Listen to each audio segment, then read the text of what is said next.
Hello. Hello विशाल भाऊ, मी आप्पा बोलतोय. हां बोल आप्पा. विशाल भाऊ, थोडा प्रॉब्लेम झाला आहे. काय प्रॉब्लेम?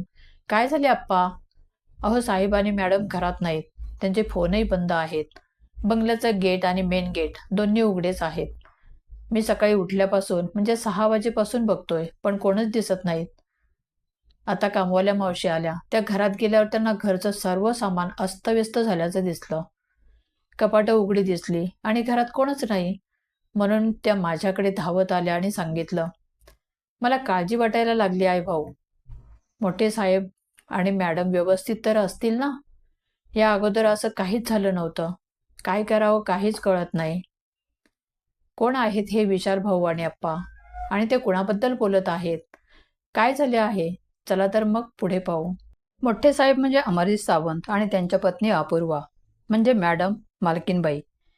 आप्पा म्हणजे त्यांचा नोकर, जो बंगल्यावर सर्वंट हाऊसमध्ये राहतो. विशाल भाऊ अमर सावंत आणि अपूर्वा सावंत यांचा मोठा मुलगा. तो चेन्नईला असतो. मोठ्या IT कंपनीत चांगल्या पदावर काम करीत असतो. आज आप्पांनी विशालला फोन केला आणि त्याचे आईवडील काही अडचणीत असल्याचं सांगितलं. विशालला लहान भाऊ आणि बहीण, तसेच एक मोठी बहीण म्हणजे मोठी ताई, असे एकूण 4 भावंडे आहेत. विशाल सर्वांना फोन करून आपल्या आईवडिलांबद्दल सांगतो. मोठी ताई जवळच 15 ते 20 किलोमीटर अंतरावर राहते. ती आणि तिचे मिस्टर दोघंही काय झाले आहे, आईवडील कुठे गेले आहेत हे पाहण्यासाठी निघतात. सकाळचे 8:30 वाजलेले असतात. बंगल्यात आप्पा, कामवाली विमला असे दोघेच आता उरतात. काही वेळाने मोठ्या साहेबांचा ड्रायव्हर बबन तिथे पोहोचतो. एवढे अर्जंट का बोलवलेलं आहे? काय झालं? साहेब कुठे आहेत? मालकीनबाई कुठे आहेत? त्यावर आप्पा म्हणतात, मी त्यांनाच शोधतोय. मला काही पत्ता लागत नाही. तुझे काही बोलणे झालेलं आहे का? साहेबांनी तुला काही सांगितलेलं आहे का? साहेबांची कारसुद्धा नाही. कुणाला काही सांगितलेलंही नाही. आणि काय झालं, कुठे गेलेत, काहीच कळत नाही. मी विशाल भाऊंना कळवलेलं आहे. तिघेही बंगल्याच्या अंगणात बसतात. काय करायचं काहीच सुचत नाही. कालपासून वॉचमॅन पण आलेला नाही. त्याचा फोनही बंद आहे. 10 वाजले. तेवढ्यात मेन गेटमधून एक कार आतमध्ये आली. तसे सर्वजण कारजवळ गेले. कारमध्ये मोठ्या ताई आणि त्यांचे मिस्टर होते. त्यांना झालेली हकीकत समजते. ताई व त्यांचे मिस्टर बबनला वॉचमॅनच्या घरी जायला सांगतात. सर्वजण बंगल्यात जातात. मोठ्या ताईंचे सारखे फोन चालू असतात. मित्र, नातेवाईक सर्वांना फोन करून विचारपूस करतात. आईबाबा तुमच्याकडे आले आहेत का? किंवा काल, तसेच रात्री तुमचं काही बोलणं झालेलं आहे का? कोणालाच काहीच माहीत नसतं. ताईंची काळजी वाढू लागते. ते विशाल भाऊला फोन करून आता काय करायचं विचारतात. स्थानिक पोलिसांना कळवलं जातं. काही वेळात पोलीस पोहोचतात. घराची, आजूबाजूची, बागेची, कंपाऊंडची सर्वत्र पाहणी होते. बंगल्यातील सामान अस्तव्यस्त झालेलं, कपाटं उघडी, लॉकर उघडे, चोरी झाल्याचे निकष काढतात. पण सावंतसाहेब आणि मॅडम कुठे गेले हे काही समजत नाही. कामगारांची शेजारील तसेच आजूबाजूच्या बंगल्यात चौकशी केली जाते.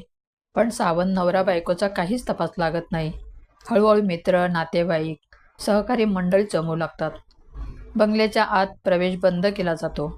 मोठे ताई पोलीस स्टेशनला जाऊन मिसिंगचा अर्ज देऊन येतात. कुणाला काहीच समजत नाही की दोघंही वयस्कर व्यक्ती आहेत.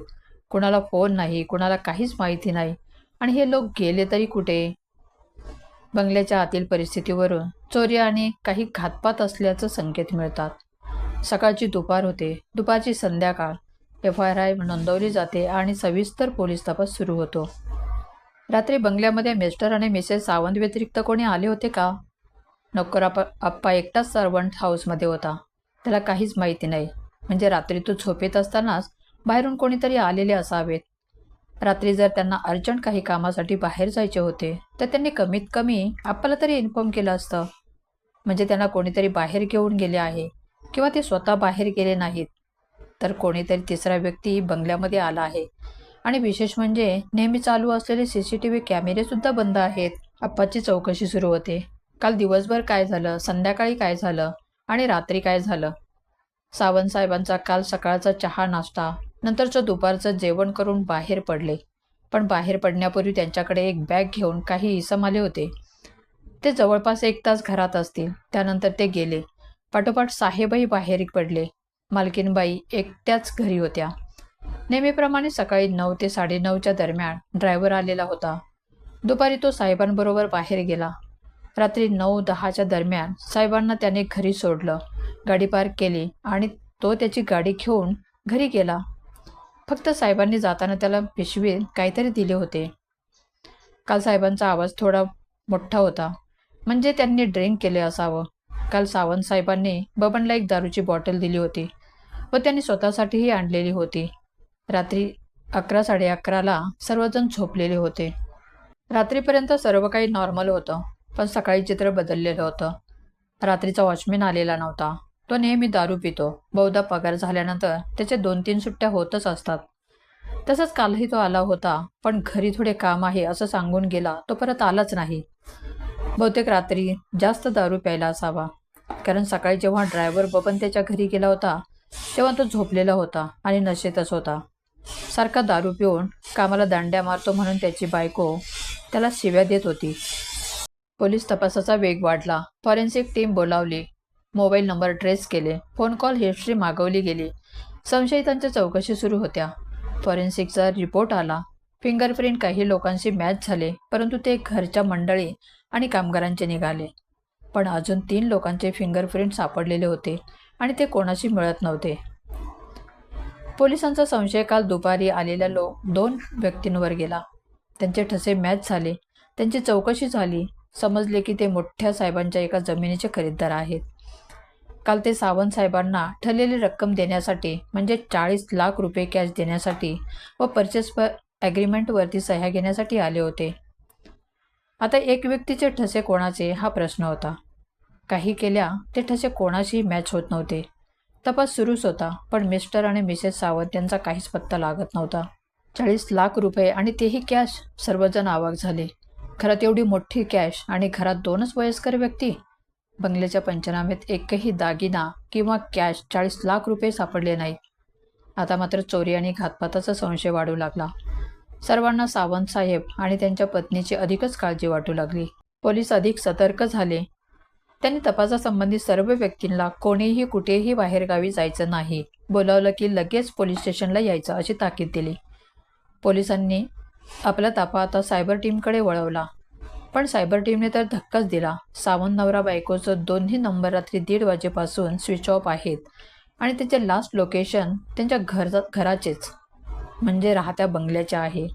कुठे गेले सावंत साहेब आणि मॅडम? पोलिसांना काहीच कळेनासं झालं.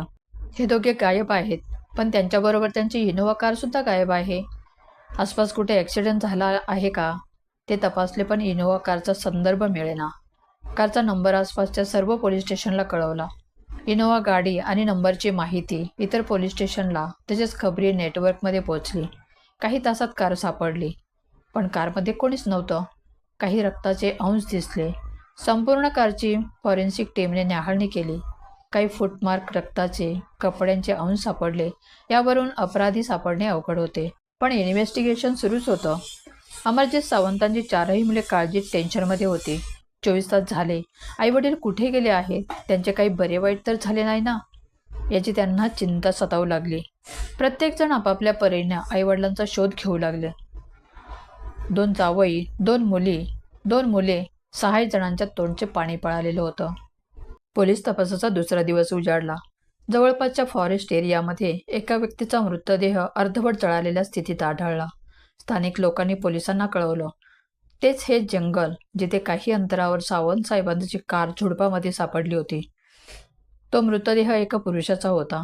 खात्री पटली, विश्वास बळावला. हा मृतदेह सावंत साहेबांचाच असेल. चेहरा विद्रूप झालेला, ॲसिड किंवा पेट्रोलचा वापर झाला असावा. अंगावर बऱ्याच ठिकाणी जळालेले डाग, मोठमोठ्या जखमा, कपडे जवळपास 70% जळालेले. तो मृतदेह पाहून अंगावर काटा येत होता. बॉडी पोस्टमॉर्टमसाठी पाठवण्यात आली. सर्वजण पोस्टमॉर्टम रिपोर्टची वाट पाहू लागले. खात्री पटली होती, ती बॉडी सावंत साहेबांचीच असेल. चेहऱ्यावरून ओळखता येणं कठीण होतं, पण अंगकाठी आणि कपड्यांच्या अवशेषावरून स्पष्ट होत होते की ती बॉडी सावंत साहेबांचीच आहे. पण सायंटिफिक पुरावा म्हणजे पोस्टमॉर्टम तसेच DNA रिपोर्ट मिळणे बाकी होते.